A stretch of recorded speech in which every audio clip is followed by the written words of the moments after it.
People say America has never defaulted on its debt. Well, first of all, that's not true. It's not a true statement. But the easiest, quietest, stealthiest way to default is inflation. It's like, hey, here's your $1 billion back. Good luck buying a loaf of bread because I've destroyed the value of the dollar. And so now 3%, we'll do it in, do the math, we'll do that in about 22 years. At 10%, you cut the value of the dollar in half in 7 years. By the way, that is what happened between 1977 and 1981. In that 5-year period, the dollar lost over 50% of its purchasing power. According to Jim Rickards, hyperinflation is coming to America, and the raising of interest rates won't be able to help fight inflation. In fact, it will make inflation even worse. Inflation will impact stock market as Jim Rickards think it will brings the economy into recession, and unemployment will go up to 4 or maybe even 5%. But all Jerome Powell can say is, too bad, that's painful and we have to get there, but we're gonna pay higher prices if we don't. And then there's the myth of 2% inflation. The Federal Reserve have something called inflation targeting, where if they fail to have at least 2% inflation per year, then it means the economy is going into deflation, or to put it simply, the economy is slowing down and therefore unemployment is gonna go up and the economy will go into recession. In order to prevent that from happening, the Federal Reserve have to target the inflation to at least 2% per year in order to bring price stability to the market and to keep the economic wheel running smooth. At least that's the theory, but to Jim Rickards it doesn't make any sense. The Fed have raised interest rates way too high, but the inflation is not going down yet. In fact, inflation goes way up even higher than before. People said between 1913 and 2023, the dollar has lost 95% of its value, but we don't need to wait for another 110 years. Jim Rickards explains that in the 1980s, the dollar loses half of its value in just 5 years. Will it do that again? Will the economy goes into recession? Let's find out. A lot of people like to bang the table and say, since the creation of the Fed in 1913, the dollar has lost 95% of its purchasing power. Well, that's a true statement, but you don't need 110 years. We lost 50% in 5 years between 1977 and 1982. So inflation is insidious. It is a tax. It is a form of theft. But like the kid with the mother's wallet, if you keep the theft, in small little bites, but do it long enough, you can get the whole thing and no one will notice. So they say we want 2% because we want to be able to cut if we have to. But the real reason is we want to basically erode the value of the debt and erode the purchasing power of the dollar in ways that you don't notice. And they can be very patient. That's how they do it. But to your point, Addison, well, hasn't the Fed been raising interest rates? Yes, but real rates are still negative. So if inflation's 9 and the Fed's at 2, the real rate is -7. That's a really, really low interest rate. And if you say, okay, inflation's come down to 6 and the Fed's up to 4, about 4.5 right now. So the real rate is now -1.5 in my example.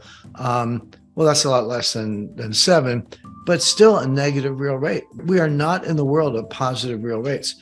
So then the question is, okay, how is the Fed doing at getting inflation to the target, the 2% we talked about, and explain why that's their number. And this says a lot about what's going on in the stock market right now, because you go all the way back to August 26, 2022. That was Jay Powell's Jackson Hole speech. And he said, inflation's, he didn't use the word out of control, but he said inflation's way too high. We're going to bring it down to our 2% target. We know unemployment's going to go up. We know we'll probably have recession. He did not use the R word. He didn't say recession, but he said, growth will suffer, unemployment will go up. That's just a fancy way of saying there's going to be a recession. And we're not going to stop until we get there. And so in other words, too bad, unemployment's going to go up to some number, I don't know what, 4 or 5%, which is pretty high. It's right now it's 3.4, I believe, the lowest since 1969. So unemployment's going to go up. The economy's going to go into recession, but too bad. That's the price we all have to pay to get inflation down under control. And the way to 2%, in other words, and the way Jay Powell rationalizes this, he said, yeah, that's painful, and we're going to pay a high price to get there, but we're going to pay a higher price if we don't. If we don't get to 2%, and we let this thing spiral out of control and or even stay at 4 or 5% for a prolonged period of time, that the economic damage from that in terms of lost investment, misallocation of capital, basically people losing money on their investments, is going to be much higher than maybe a short recession. Here's the interesting part. Jerome Powell scares the market with 6 speeches. He said the same thing again and again. We need to get to 2% inflation, which means raising the interest rates even more, and therefore we're going to have a recession and unemployment is going to go up. With the Fed being hawkish, the market should go down. Instead, the market got rallied because they believe inflation is going to go down soon. Jim Rickards thinks the Fed is already reached at something called the terminal rate, a rate which inflation will go down on its own, so the Fed won't need to raise the interest rates any further. But the Fed keeps raising it and making the economy crash even further. So how is it going to end? When will the Fed needs to stop raising interest rates? Let's listen to what Jim Rickards have to say. So he said that the market didn't believe him. The market rallied, went down a little bit right around that time, but then the market rallied in October. And he comes out at the end of September, he gives another speech at an FOMC meeting, comes out November 2nd, gives another speech, comes out November 30th, gives a speech at the Brookings Institution, and then comes out in mid-December with another speech, and then again a couple of weeks ago on February 1st. So it's like 6 speeches in about 5 months. And he said the same thing every time. He said, we're getting to 2%, believe me when I said, we're going to have a recession, unemployment's going to go up, too bad, we have a lot of work to do, we're not done.